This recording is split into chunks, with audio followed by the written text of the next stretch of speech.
Okay, so just to be very clear, what I was doing in last week's Thursday meditation was working with our individual energy and our energy as a network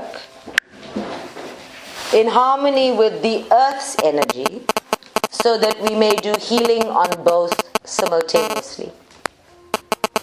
And it actually was setting us up for a different set, again, of meditations that have everything to do with the ascension model and the understanding of human-based issues as Maslow's triangle of needs. That was our other reason for using triangles, right? So what we did in last week's meditation, beyond the chat and in the meditation itself, was create two triangles over the Earth's grid made up of the lines of longitude and latitude, which, as we all know, are imaginary lines that do in fact represent the electromagnetic field over the Earth.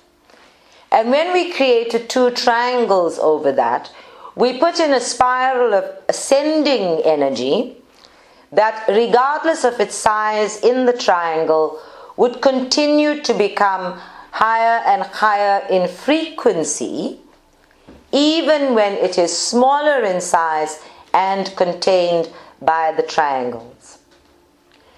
There are effectively two large triangles created by the grid of the equator, or the axis of the equator and Greenwich Mean Time.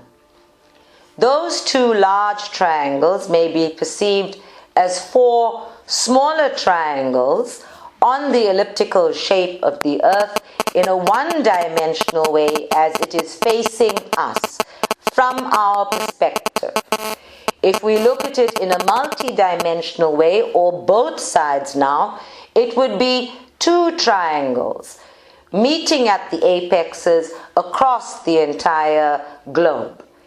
If we looked at it in a multi-dimensional way, it would be two cones of energy spiraling downward over the Earth from an apex at the top, getting completely broad over the equator from pole to pole.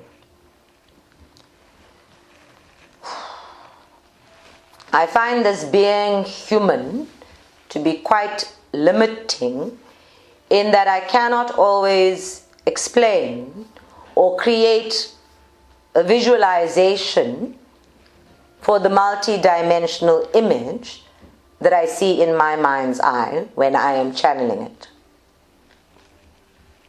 Sometimes it's because I am seeing it from where spirit is sitting, and I have to tell you that we all look really small.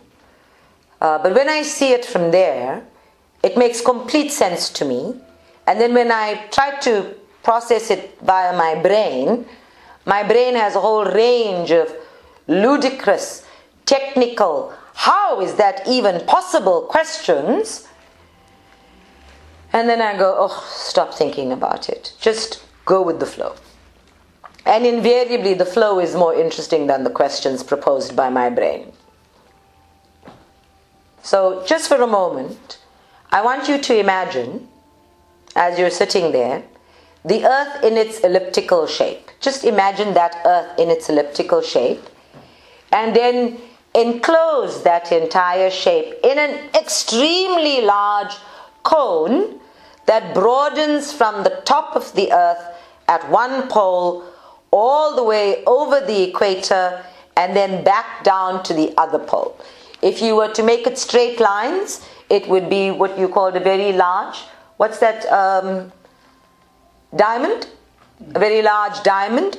But of course that would be one-dimensional again. It actually has to be fairly elliptical in shape in order to fit over the Earth as it is. As if we are cupping the Earth from both sides now and putting this on and clicking it into place. So even as the Earth turns in its own direction, in its own rotation, we still have this spiraling energy around it to provide nurturing, or healing or uplifting. This energy, just for your information, is there. I see it when I look at the earth from a spiritual perspective. I see it on other planets. I see it in other galaxies as a supportive energy system given by spirit. And that within that structure, if you will, there are various frequencies of spirit available. So when my client asked today, so where do my guides go when I'm not using them?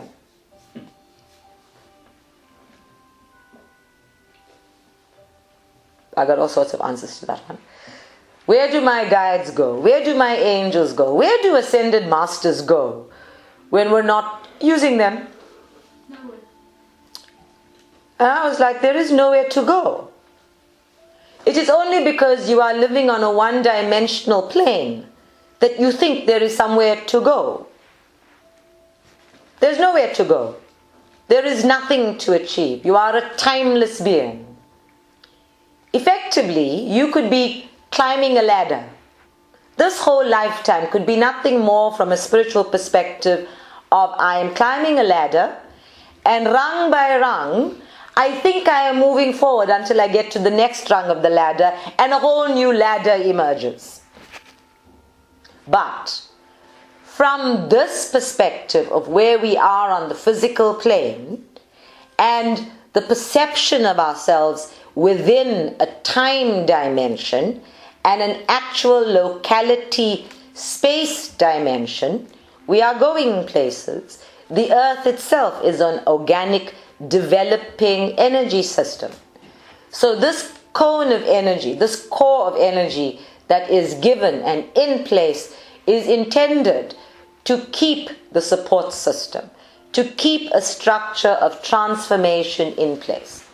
It's a bit like Saturn has rings running around it and so many different moons helping maintain its orbit.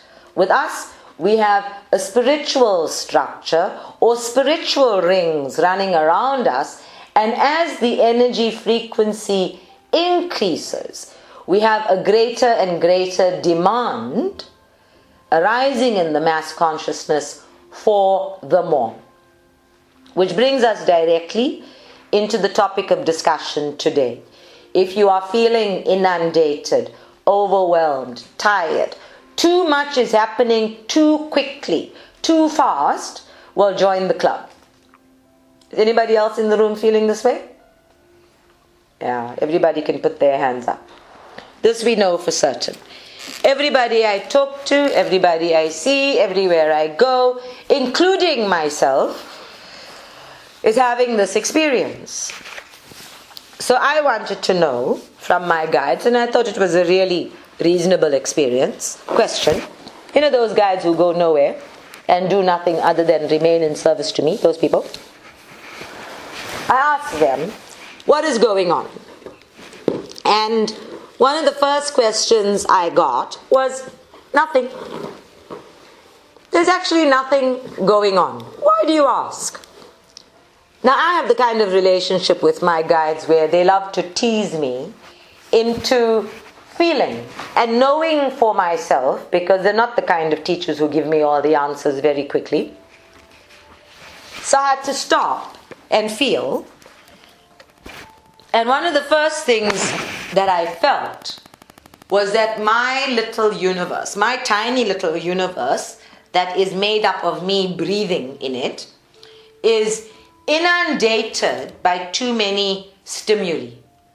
Not just the stimuli of the physical plane, not just the stimuli of the digital age, but also too many stimuli energetically from all the other souls on the planet, from all the spiritual beings other than incarnated souls available to the planet, from the electromagnetic field of the planet itself, as well as those ascended masters and those spiritual guides who are not contained in this energy of transformation that is given to us. So I looked at everything and I thought, I am overstimulated. This is a bad thing. Anything that is over the top is not good. because we actually have to come to a space of moderation, and I need new boundaries for the spiritual dimension of my life now. So I need to say to other people's guides, I am not on call to you. Do not be calling me and telling me to say something to somebody just because you think they need to know it now.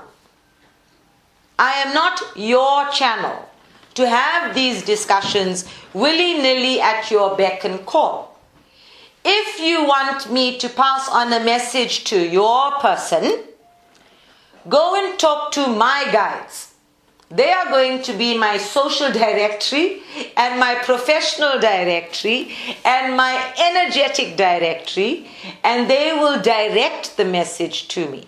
They are now going to be spiritual secretaries.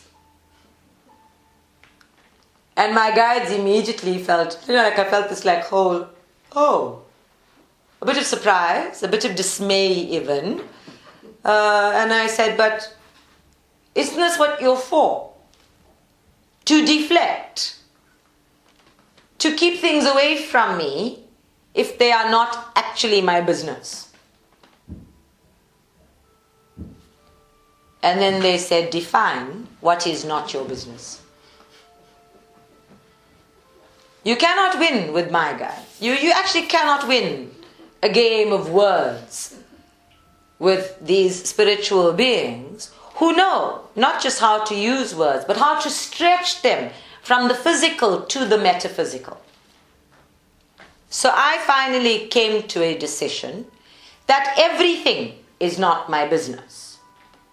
That nothing is my business. So I want nothing. I want to know nothing. I want to live and be nothing. And my guides agreed. Now I can just empty out all of the stuff that is inundating me. In the midst of that, I chose a householder life, a limited physical plane existence. So yes, I need new boundaries to manage that. So I stopped and I had to look at what was overwhelming. What is overstimulating my life? And by overstimulating, I feel like, people are poking and prodding and pushing and pulling from every possible direction simultaneously. And I want to say, stop the planet, I need to get off for a moment. This is for somebody who actually does already have boundaries, who does already meditate, who is already in regular communication with spirit, who is so blessed to have meditative work as work. I don't even want to imagine how people who do not live this fairly cocooned life are coping out there. And what kind of boundaries you need out there. But if you are feeling fatigued, tired, drained, if you are feeling like the world is too much with you, then you do need to step back and become responsible for it. This is part of the pathway. Humanity and the mass consciousness must actually get to a tipping point. And we are seeing signs of that everywhere in the world. Consciousness shifts happening, new demands being made, new calls of complete disgust with humanity being expressed, particularly in America, particularly with things like Facebook. We are seeing new levels of accountability coming into the world. We are seeing things being exposed. But as a consciousness, we need a tipping point. We need a space where all of consciousness is going, this is too much, enough already, stop, I need to get off the planet, and then we push ourselves over into a new way of being. In the history of humanity, these shifts are gradual. These shifts happen over a long period of time. We are not known, humanity, we are not known for being ultra controversial and making big changes with the snap. We like to suss things out. Our survival mechanisms are important. Maintaining our belonging is important. Being part of the team is important. We don't ever just shift from one behavior into another. So as a consciousness, it takes us time. But that need for something to shift, for something to change, for enough already, is getting louder and louder and louder in the universe. In the mass consciousness, people are addressing the inequities. They are addressing the silences over some things and the over-communication of others. They are shifting their own perspective out of acceptance of whatever is thrown at them and into questioning, debating, being critical thinkers, constructive, creative thinkers. And the people who are already on a spiritual pathway are called upon to lead that. So for yourself, you have to ask, where am I following the crowd in such a way that I am being drained by it? Where am I adhering to the old ways of doing things just because that's the way it's always been? So I have to stop and look at this. And I talk to clients all the time. And one of the things I said was, thank God I do this work. Because this is work where I come into this space and the beings I work with are healing beings. They're uplifting beings. If I wasn't doing this work, if I was doing any other work, I would come to work and need an alternate space of nourishment and nurturing. If I was doing any other work that I am not purposeful about, if I was doing work that wasn't a lifestyle, a way of life, I would be feeling utterly kaput. I can clearly identify that the house and ABSA are my points of kaput. So I know I need to go and deal with that. Telcom is a point of kaput. I need to go and deal with that. Putting in boundaries for other people's spirit guides and other people generally is easily done. But beyond that, in terms of work, it's an uplifting, energizing space that restores my vitality. So I had to ask, how can I take my work into everything else? How can I take this meditative light being experience into everything else? And I have to figure that one out. I have to get practicing with that one. I don't know how the South African Police Services is going to respond to a light being walking into their office. But what I know for certain is that I am in the habit of putting a block on my system as I, the soul, as a compassionate light being, and walking into South African police services as a normal, stupid human being with the expectation that they're going to drive me up the wall. And that's my mistake. It's got nothing to do with them. That's who I choose to do and therefore be in their space. So I have to go back and be the transformation that I want to see in the world, regardless of who it is I'm talking to, regardless of what call center I'm calling. But the place that being that person that is the most challenging for most people is that space called work. Because that's where you go to for most of your day.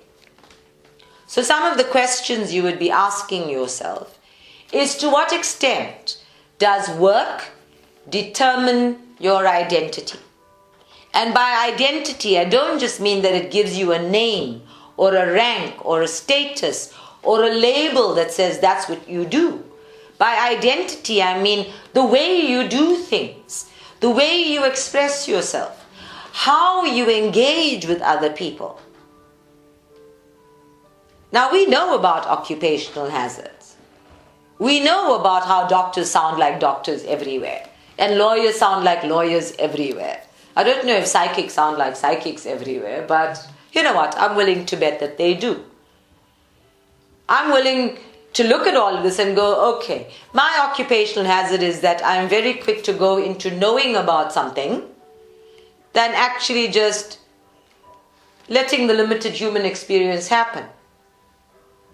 Because when I know that, then I actually have to put it in abeyance and let everything else associated with that, the other side of things, the what else, other possibilities, to come to it. And therefore to get a more balanced view of it. Because what I know may not be the whole story.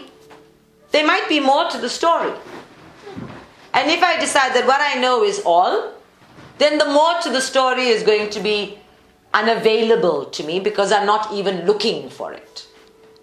And that's when people will say things to me like, oh, I didn't tell you because you didn't ask. You know that silly question that drives me absolutely crazy. And actually what they're saying is I didn't tell you because I felt you being closed to the information.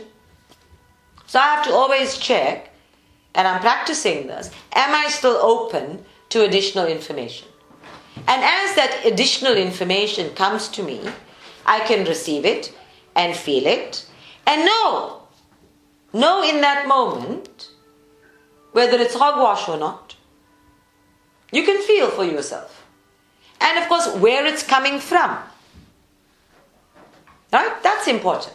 How it's coming to you. All of these things. Now that's information that you can use.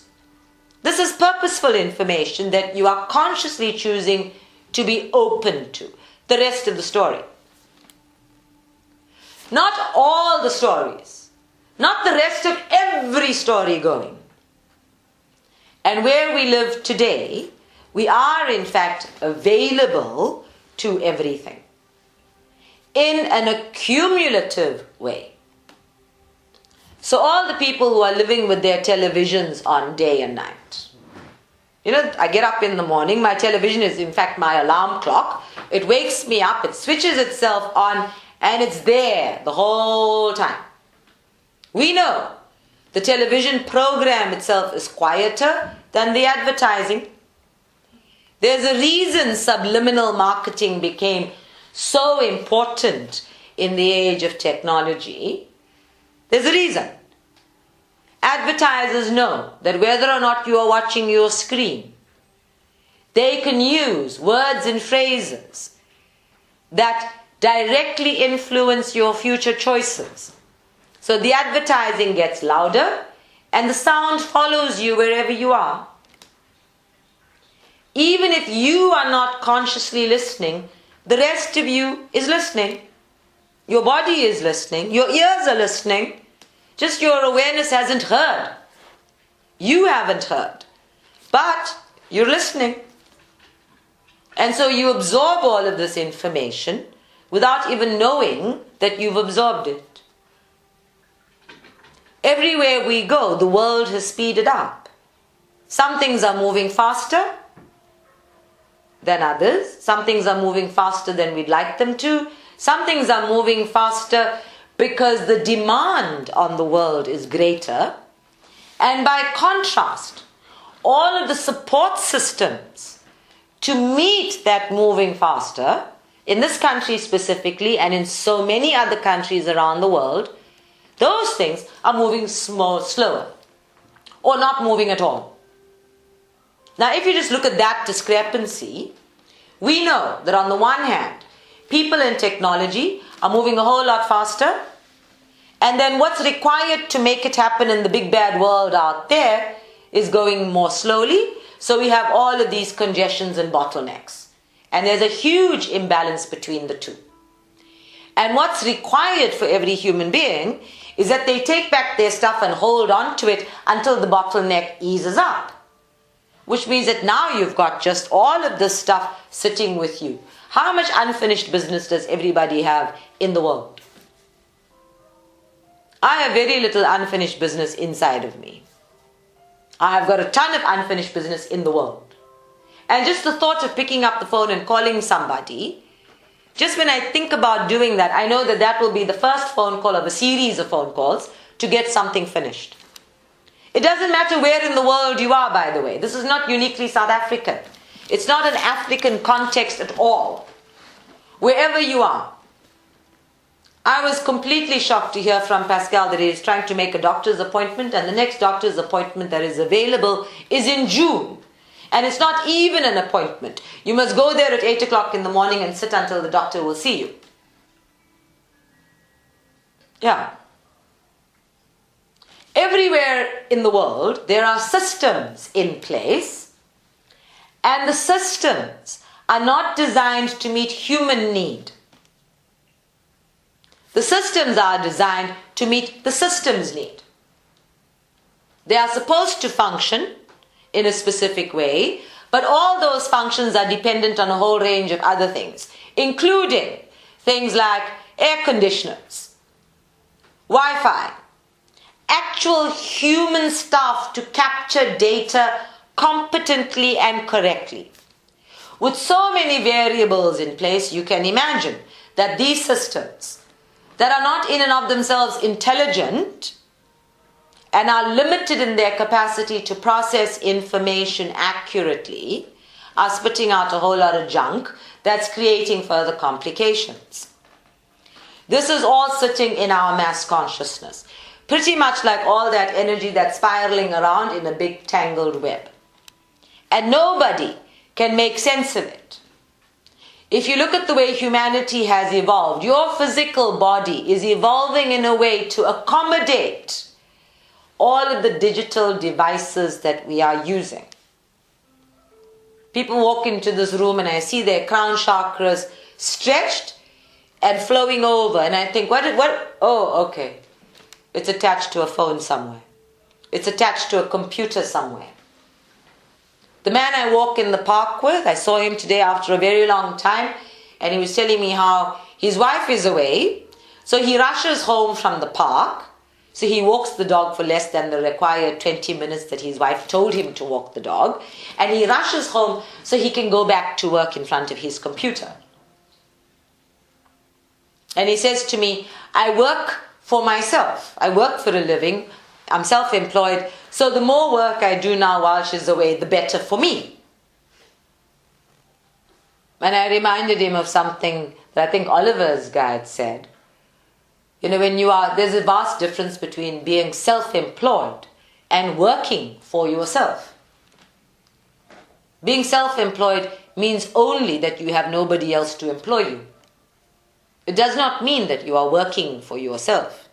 You might, in fact, because of this notion of self-employment, be enslaved to everybody else. Working for yourself means that you work in the consciousness of your quality of life. And you know the answer to that question, why do you work? Why do you work? I work so we can sit in this nice room for meditation. It takes a lot of work for me to get to meditation twice a week. I work so we have a library.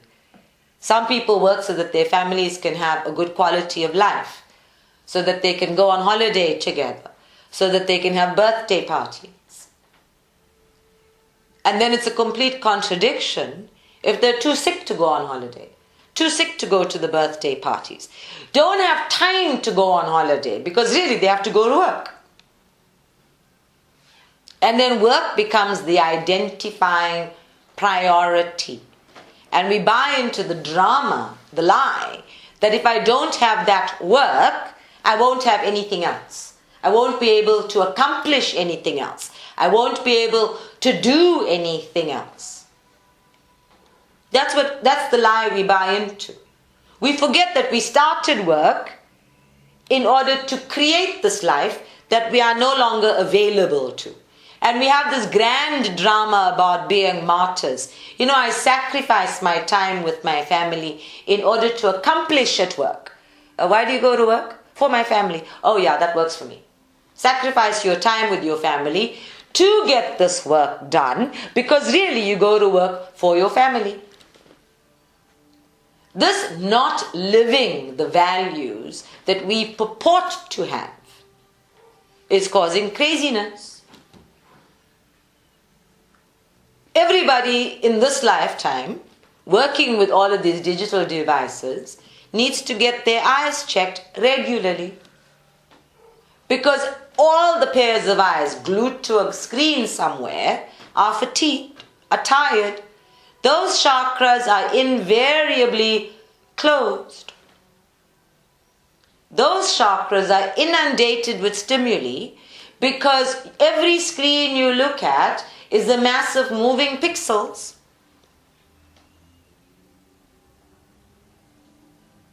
Now, admittedly, you don't have to look through a tiny little block in order to take a photograph anymore. But simultaneously with that, we are taking more photographs than ever before. We've become hoarders on a whole new level. And energetically, we are tied to everything we are hoarding. We are hoarding information.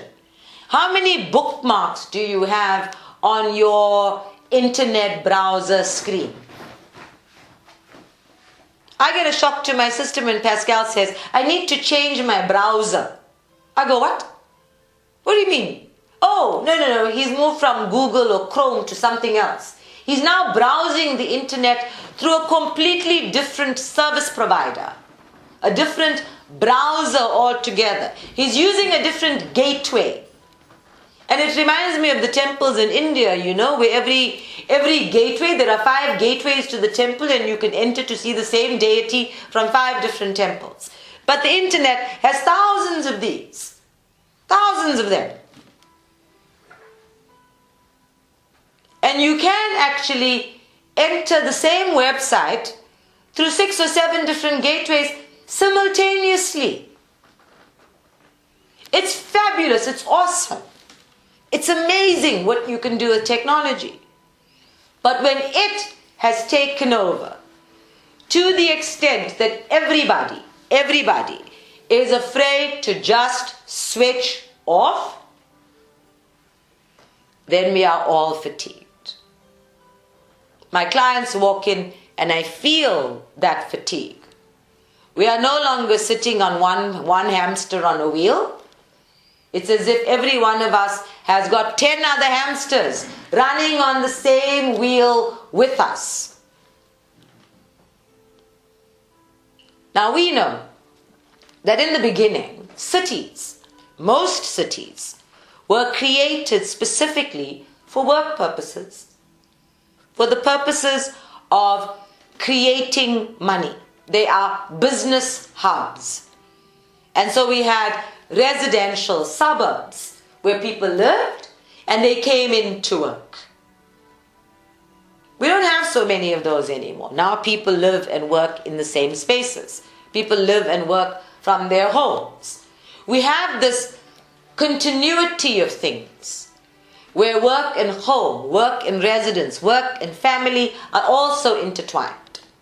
I remember the days where you didn't call people at work. You just didn't. It had to be a life or death emergency for you to call them at work. Mainly because if you called them at work, you called them at a landline and you had to explain, in my case, to my mother's school principal, because she was a teacher, why you wanted to talk to her. And best you not be saying, I can't find the butter. It had to be something vitally important to pull her out of her classroom, to turn her attention away from something that she was doing. Even my father, who had a telephone right there on his desk as the manager of a shoe factory, if I phoned him from a landline and had a stupid question, he'd be saying, is this what you phoned me for? Do you know I'm busy with work? We can talk about it when I get home.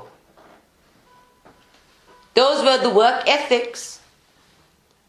Now, we're receiving messages, we're receiving several different types of messages depending on which applications you're working with. We're receiving notifications. My God, we're receiving all of our personal emails and then our professional emails and then emails about our belonging to this, that and the other, all the subscriptions we have. There are too many things going on at once.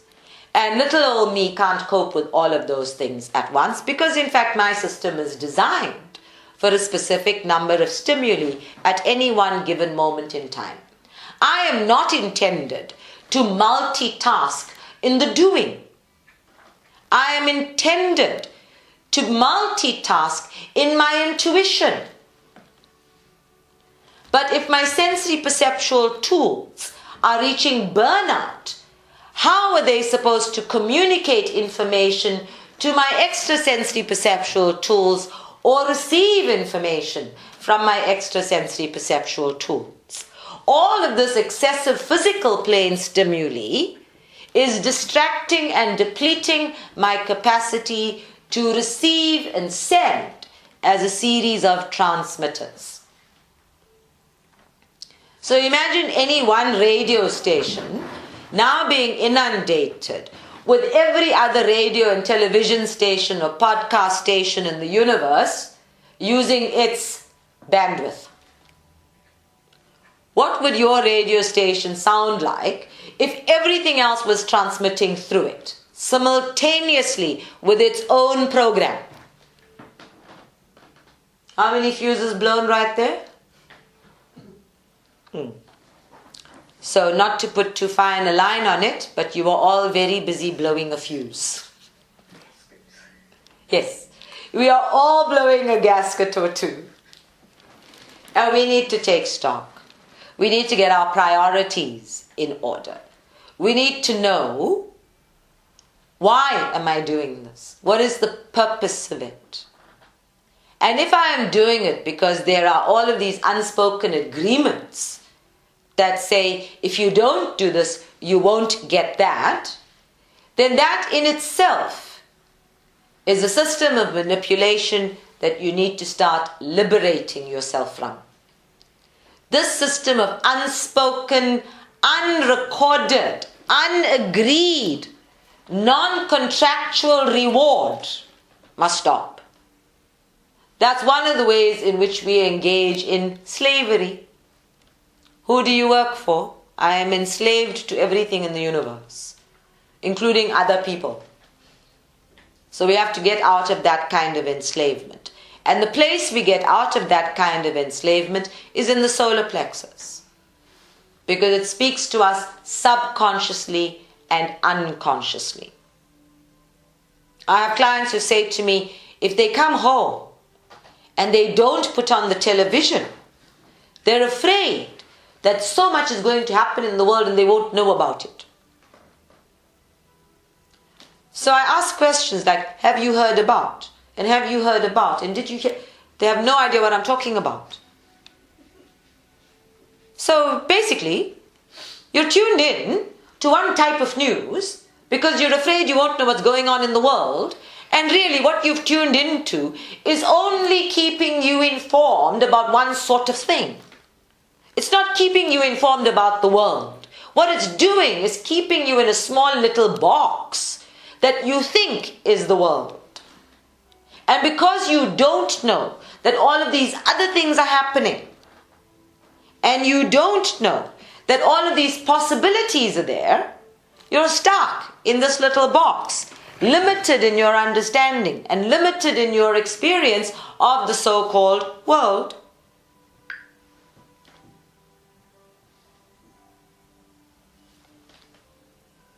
We need to get out of these boxes.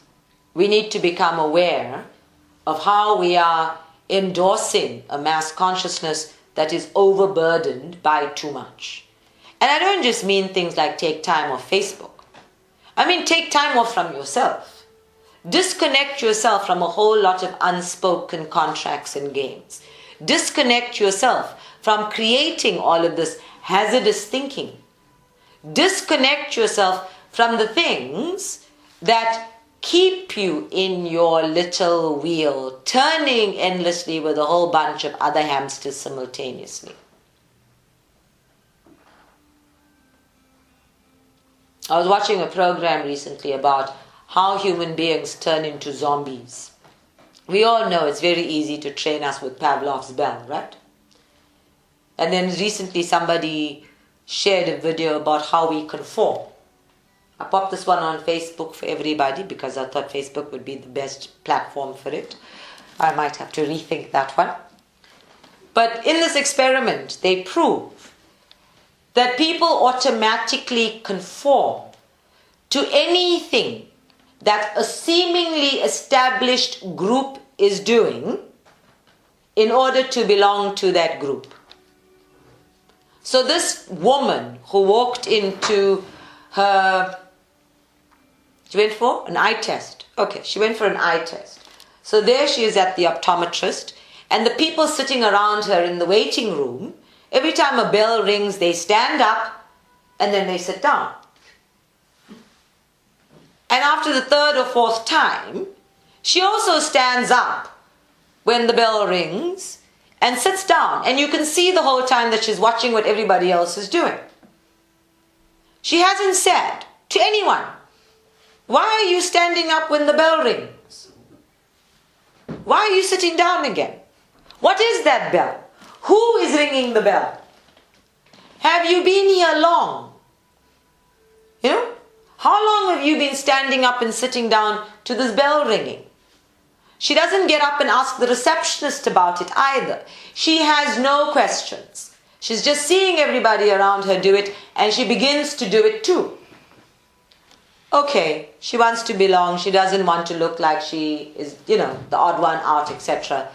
But as everybody in that group disappears, and she's left alone in the waiting room, she's not belonging to any group of strangers now. The bell rings, and she stands up. Now Big Brother might be watching. There might be a camera on her somewhere. So she's standing up. Her fear of not doing, what is it now? The right thing. Something completely random that has no value whatsoever to her life or getting her eyes tested has now become the right thing. So even alone, she's standing up and sitting down every time the bell rings. And then when strangers walk in, total strangers who are not part of the experiment, they are watching her stand up and sit down. And the one chap says to her, "Why are you doing that?" And she says, "I don't know." Everybody else was doing it while I was waiting. He says, "Okay." And the next time the bell rings, he stands up with her. Now, looking in from the outside, we can all go, "Idiot. Seriously, why?" I mean, the girl said she doesn't know. Go and ask somebody who might know.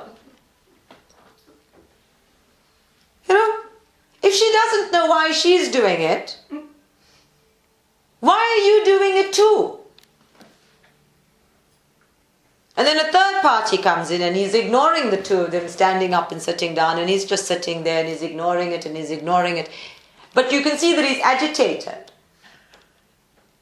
And finally, he stands up and sits down as the bell rings too. What little rebellious energy he had around resisting this pattern is quickly dissipated, and he conforms. Outside of all of this behavior is the fact that it was an experiment.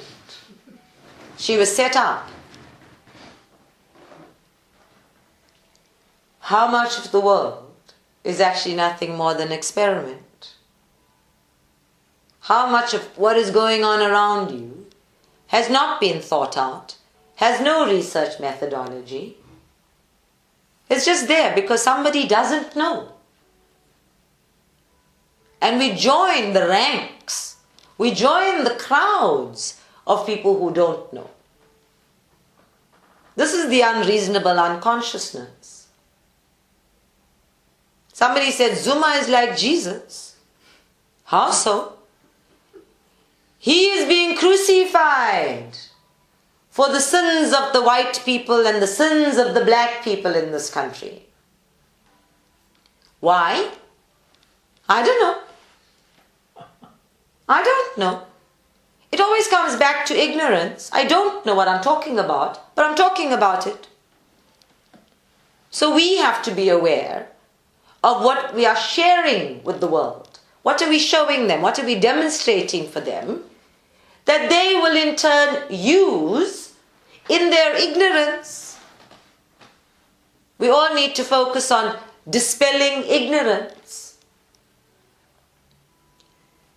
Fortunately, in meditation, one of the ways we do that is to meditate. And in meditation, to tune into ourselves, to tune into the truth of who we are, to tune into the feeling of who we are, to tune into the intuitive intelligence that is who we are, and hopefully to use it in our daily lives in the moment when we feel like something's not all that it should be. And then we can question it and continue questioning it until we have an answer. Now this little experiment for me was a wonderful indication of just how uncommon common sense is. Completely uncommon. And now when I start asking people, why do you do that? Over and above, my mother always did that. Or, that's what we've always done. You've heard, all of us have heard that one. But new behaviors in a so-called new era of human existence. Why do you do this? Why do you do that? Why do you go there to do it? Most people don't know. And because it's a new era of human existence, they can't say, my mother always did it. They can't say that. Or that my father always did it, and this is the family tradition, because it's not. It's a new set of behaviors. Why do you use your phone as your alarm clock? I can see an alarm clock. Why don't you use your alarm clock as an alarm clock? Put your phone off and use your alarm clock. Oh, I don't know. Yeah, because it's broken, because I haven't put batteries in my clock for a while, because I haven't tuned it, I haven't wound it up. My clocks all over the house are not working, because I have created a dependency on this device to give me the correct time. In fact, I've created a dependency on a device that does not require me to think, because when I change time zones, it changes time zones too, to the extent that I'm confused about where I am, right? I have given away my power to the device that is seemingly in my control in the palm of my hand. This is the device that manages my relationships. This is the device that manages all of my communication with the whole world. Without it, I am lost. If there's no electricity and it's not charged or it doesn't have Wi-Fi, I am completely disoriented. This is the device that tells me whether I should turn left or right. This device does not require me to think. It has turned me into a zombie. It does not require me to find my way. It tells me which way to take, even if it's the long roundabout way. I don't have to hone my instincts. This device keeps me in the so-called know. Do you need to know all that? No, but it's nice to know, right? This device makes me a busybody of note. I can manage everybody's affairs from here. I can keep track of all their stories. I can even share a whole lot of stories from here. I can like or dislike or be shocked or love things from here. The whole world in the palm of my hand. Are you strong enough? Are you intelligent enough? Are you quick enough? Are you brave enough? Are you stupid enough to hold the whole world in the palm of your hand? Without boundaries, without a consciousness of self, without the need for meaningful interaction. Now I know a song they sang, he's got the whole world in his hands. But they sang that song about Jesus Christ. They weren't singing that song about us. They were singing that song about a teacher who had already transcended all human desire and attachment. They were singing about a man who lived in a time where such devices did not exist. Now, in the old days, people kept their word. You didn't have a digital device to find everybody exactly where they were at that moment in time to change plans. So the absence of this kind of technology meant people had to say what they mean and mean what they say. It called upon us to have a different level of integrity. The mere fact that we cannot rely on that integrity in the world anymore has left us fatigued and drained. I want you to feel, I want you to stop and consciously feel when somebody is saying something to you. Whether it's in a chat, SMS, whatever the media is, however it's coming at you, that second guessing, not just what you're thinking, but how you're feeling, how it's depleting you, how you're accumulating another little pebble that you are burdened by in the long term. Now, I sit in a spiritual space and our clients lie to me in that space. And by and large, I've just gotten to a point where I don't care if they lie to me or not, because effectively it's not my life. And if you're lying to me, you're lying to yourself, and hey, you're going to live with it. But I watch them lie to me, knowing that they're lying to me. And I wonder, why do they do this? And a lot of it is just that perception of things, maintaining the pretense of things, maintaining the performance of things outside. A lot of it is that they are afraid to be honest in the world. Now we know it is controversial to tell the truth in this world, as it is. We will all get punished for telling it like it is, right? Isn't that so? There's certain rules, spoken and unspoken, about how you can't say that and you can't say that. Even politely, you can't just tell the truth. Because there's a price to be paid for that wherever you are. The notion that everybody else is feeling exactly the same way you're feeling makes no difference whatsoever. Nobody wants to be the first to tell the truth. Nobody wants to be the first to challenge what? The system. So what do? We become systematic in our performances and our pretensions and our illusions. And it takes hard work and a lot of energy to maintain a system of lies. It takes a lot of energy. And then it takes a lot of energy to interact with that system of lies, because any system of lies must become an abusive system. Any system of lies, any system built on a foundation of deceit is an abusive system.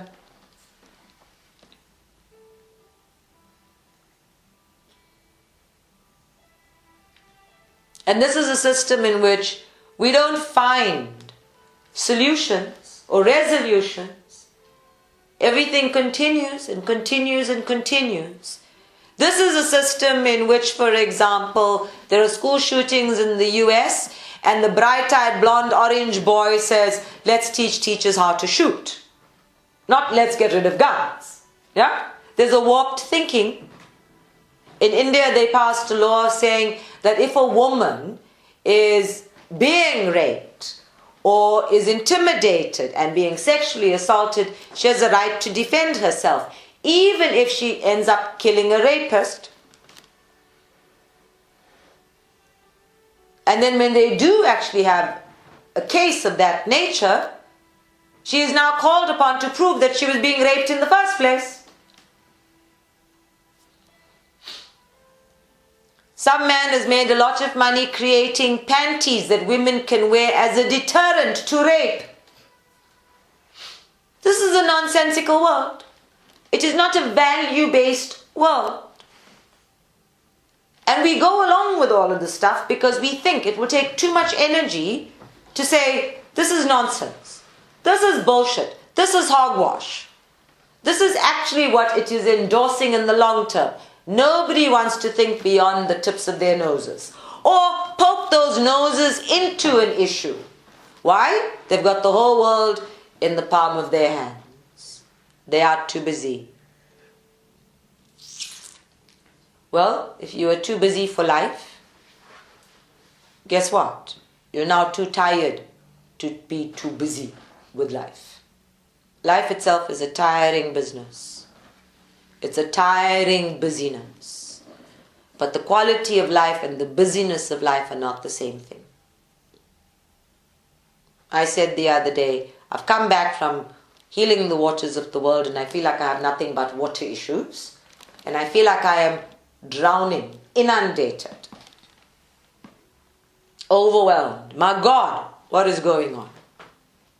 And I had to become conscious of it, of pulling my head above water energetically, firstly, to not be drowning, and to start asking these questions and looking and looking and looking and putting in new boundaries. So here are some new rules for this Yabba272 group.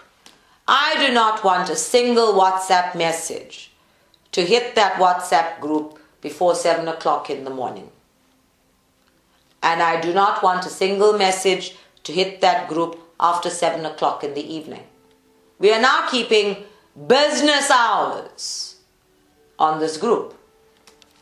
It's so simple. I know you have something to say. Make a note of it someplace else, not in my brain. Make a note of it someplace else, not on my phone or everybody else's. And I know everybody can say, well, put your phone off, put your phone on mute, put the group on mute. My question is this: why do I need to live defensively when really all you have to do is be a polite human being? Really? Secondly, if you have any private or personal conversations that you need to have them privately and personally.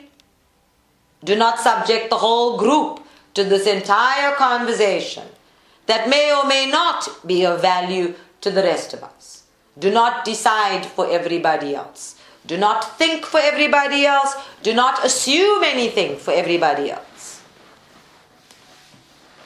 It's so simple. Before you put it out there, check if everybody in the group really wants to hear it. If you need to talk to me directly, 7 to 7 works. Don't call me after 9 o'clock at night. I'm not available.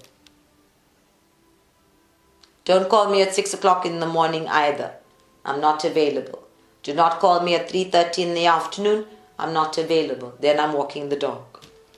And I am leaving my phone at home while I walk the dog. Okay? Everybody can do this. You can tell your telephone to not download your emails all the time.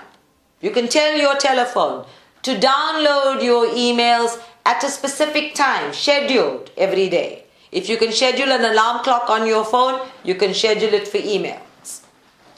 The notion that somebody somewhere needs an instantaneous response is not your problem. If you send a message and you need an instantaneous response, don't send the message, make the phone call. We used to do this before SMS. Do you remember the days before SMSing? Yeah? When cell phones were new and everybody had a cell phone but they didn't have SMS on them. We could call people wherever they were. It was such a luxury. Use that luxury. Use that privilege. The fact that somebody is easily accessible and therefore at your fingertips in the palm of your hands is a privilege. It's a luxury. It is not a God-given right. And just for the record, everywhere you go, whether you've got a phone in your handbag or in your hands or in your car, wherever it is, remember that you're dragging a whole world along with you. And that data connection that you're working with is in fact a series of frequencies, waves that your entire body is subject to all the time. Every moment of every day. Now, in the good old days, we used to have lights off. Yeah? My father would switch the lights off at a particular time. And God help you if you were reading. Best you had a torchlight under the bed covers. Because the light went off, it went off. If you put it on again, or you put the bedside light on, one of your sisters was going to clap you hard and switch it off anyway after a big ruckus. If I wanted to read, I had to read under the covers with a torchlight so that I wasn't disturbing everybody else while they were sleeping. And if you looked at a block of flats or a series of residences from the outside, you would see all the outside lights on. But the inside lights were off. People were gone to sleep. They had decent bedtimes. Sleeping patterns and rhythms in an entire community applied. That no longer applies. People are sitting up until all hours of the day and night on the internet. Because you can. Because you can watch movies, you can talk to somebody on the other side of the world who lives in a different time zone. There's all sorts of possibilities and options available. And because we have so many choices, if we don't use at least 6 of those at any given moment in time, we will be missing out. Really? Seriously? If I don't keep track of it, I'll be missing out. What will you be missing out on? No idea. Whatever's happening. Well, what happened? Don't know. I have no idea what happened. And whatever happened was actually not about me. It wasn't my business. It's got no value to my life per se. But I need to know what is happening everywhere. I need to know. Why do you need to know? I don't know. We are afraid to stop the systems that have taken control of our lives. We are afraid to not be in the know. And the fact is that the more we allow those systems to take over, the less in the know we are. The more caught up we are, the more entangled we are. And we need to be changing these systems. Corporates, businesses are all going to have to change because the inhumane, disgusting, unreasonable unconsciousness of humanity is reaching a tipping point. This, in case you were wondering, is World War III. And we need to be having it before somebody presses a button somewhere that blows up half the world. You have to be waging it inside of yourself. Don't be afraid to put systems off everywhere and be less present for the whole world. If you want to know how many of those people actually do need to be present with you in every moment of every day, send out a blanket message saying, everybody who wants to remain on this phone, please send me a check for 10,000 Rand and I will keep you on my directory. And watch how quickly you get messages right back saying, thank you, but no thank you, and people will never be calling you again. If you continue to have direct access to my energy, to my thoughts, to my feelings, to the privacy of my home, and the privilege of using my telephone number that I pay an exorbitant amount for every day, please make an advance payment here. And watch how quickly nobody will want to pay for it. Some people may argue with you about it, but they sure as hell will not be putting money at your fingertips or theirs in order to stay connected. If you look at all of those people on your phone and you ask how often do you talk to them, how often do you interact with these people, what rung of your circle do they sit on? Are they the innermost circle at number 1 or outermost circle at number 10? And you start deleting from number 10 to number 5, you might wind up with 10 people on your phone. We all want to be in the know. I have a directory full of clients. Why do I keep them on? In case one of them calls me, then I want to know who I'm talking to. Why do I want to know who I'm talking to? Because I have a bunch of idiotic clients who send me questions without identifying themselves, and I have to say, who is this? And then I get stupid responses like, you're the psychic, you should know. And I usually respond with, one arsehole looks the same as the other. An arsehole is an arsehole is an arsehole. They all look the same to me.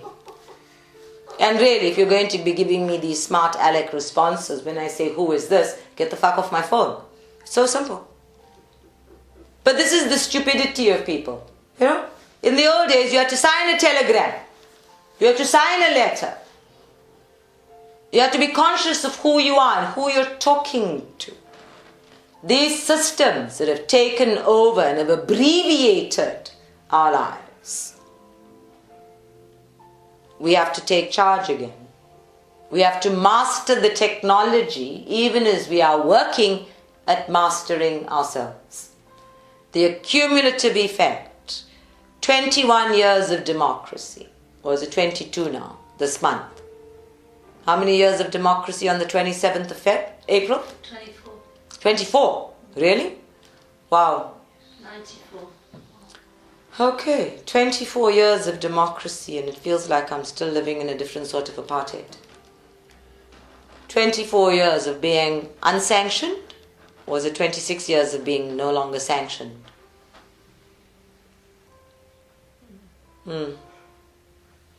We need to look at our place in the world, inside out.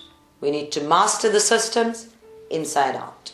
Mastery of self requires that I take mastery of all of these unspoken agreements and I manage myself with them. You are having a relationship with technology even as you are having a relationship with the people that the technology connects you to. Take charge. And just very by the way, the things that truly matter, they don't require technology. The things that truly matter don't require technology. There isn't a single piece of technology in the world that's going to make holding somebody else's hand better in any way whatsoever other than holding hands. So we need to go back to basics. We need to simplify. We need to reassert ourselves as humanity, as spiritual beings living this life experience. We are not robots and we are not just transmitters of information. We are multi-dimensional beings and we have to start living a multi-dimensional life. Anybody who is on call 24/7 needs to drop dead on the systems now, reboot everything, and then recognize that they have a life and put themselves on call from 7 till 7. Whether it's 7 p.m. to 7 a.m. or 7 a.m. to 7 p.m. is up to you. But nobody is on call 24/7 because the truth is that there are billions of us on the planet and we are all completely dispensable. Completely dispensable. So send out a message saying so-and-so died in the night and then resurrect your life the next day with a whole new pattern. Okay? Throw yourself awake if you have to. It's great fun. Everybody can come and say good things about you to your face and have a drink or two. But really, feel free to kill off the life that is in fact you running around as the waking dead, going through the motions of pretending that you are living. So drop dead at midnight, wake up refreshed and new tomorrow morning. I hear the 1st of May is a really good day to do this. It's called Workers' Day. I would choose the 27th of April because it's Freedom Day. On the other hand, any day of the week is a good time. The 14th of April is the Tamil New Year. Here's another good time. New moon is always a good time. Now is a good time to drop dead on the old life and resurrect a new one.